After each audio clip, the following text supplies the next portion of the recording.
and welcome to Film Fix. Well, have we got the most amazing episode in store for you guys at home? Because I'm down in London for the UK premiere of Tinker, Tailor, Soldier, Spy. Now, I know that sounds like quite a mouthful to you, but this film will be one of the most iconic films of British cinema, so stay tuned and keep watching. Can you tell me a bit about this project and how difficult it was to actually convert a majorly successful novel on screen? It was really, really difficult. Well, it was difficult in some ways. It was a big structural job for Bridget and I, but at the same time, it's a great book, it's a great novel, and it's just a fantastic resource, fantastic story and characters. So you were given a lot, but then it was just trying to get it down to 2 hours.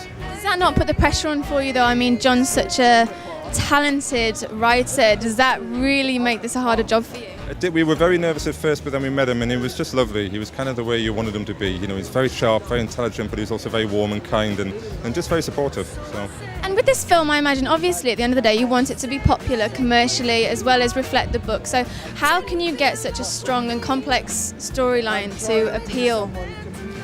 It always worked as a book, and we just held to that. He manages to do a sort of complex spy plot, but also bring out, the human emotion that's lying underneath that. I think that's what he does so well.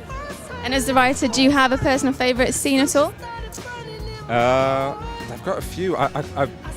In terms of the kind of spy thriller aspect, I love Peter Gwilym, Benedict Cumberbatch going into the circus to steal a file, because I love the way that we do a kind of thriller scene with just a telephone call and a library, basically. That's all there is. And out of everyone I spoke to that's seen the film, they say that you really don't know who is guilty until the very nth hour. So how did you manage that?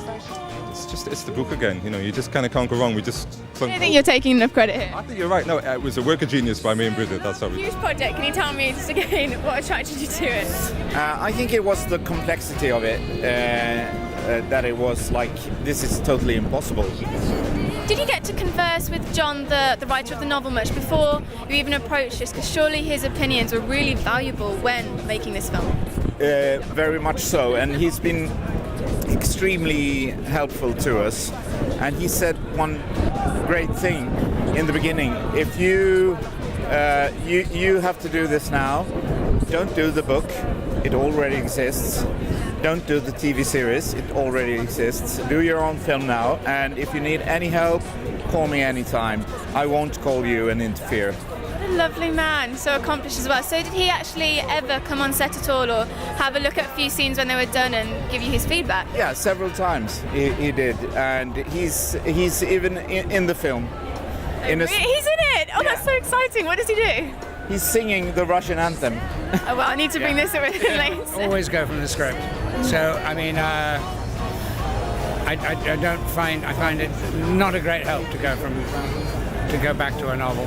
Yeah. And I think one has to be very careful about going back to a novel, particularly when it's a very good one. What's very interesting about what Thomas Alfredson did with it, he managed to take a really good novel and make that massive leap from literature into pure cinema. And that's really difficult to do, particularly with a good book, because a bad book you can just rip it to bits and start again, yeah. But you can't do that with a good book, because there are certain allegiances that you've got to sustain right through. And he managed to do it. He managed to do it in spades. And it does put the pressure on, really, being a already so successful novel. And also your character, there's a lot of flashbacks involved. I don't want to give too much away, but how hard is that when a film involves flashbacks to keep the continuity of the story going and not lose the audience along the way?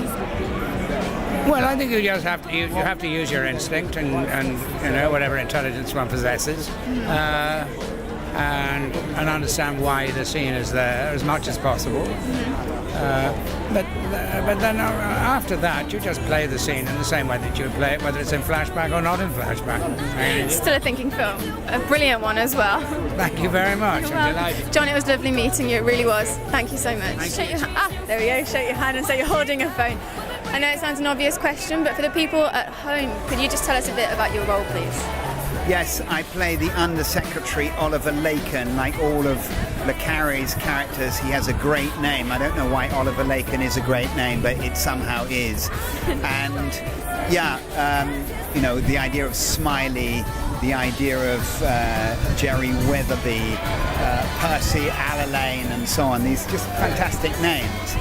what he is the undersecretary, and he's the one who kicks the whole story off. He's the reason why the story happens, because he's the one who calls Smiley in and says, look, there's a mole in MI6 and we've got to find out who he is. He's the government. I am the government, but I'm also kind of extremely unpleasant. For some reason, those seems to be the kind of roles that I get offered.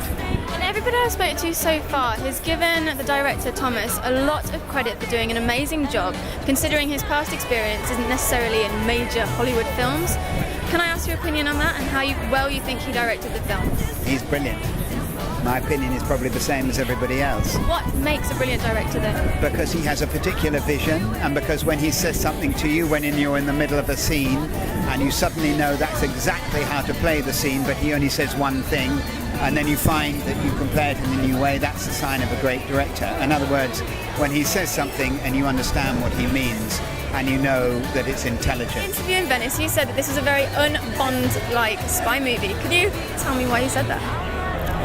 Because, well, I mean, first of all, John le Carré was a spy and wrote it. Good first-hand knowledge. So that's kind of good first-hand knowledge. All I meant was in its execution. It's just not in a world of sort of Bond and post-Bourne sort of obvious spy-like action. Well, it's all that kind of action. The pacing and the feel of this is a little more European than those movies. I'm not saying that I'm a fan of the Bond series and the Bourne. It's just a very different approach. That's all. And Smiley's a very deep, complex, emotionally complex character. So how did you get the mindset for that before starting to film? Well, it's all in the book.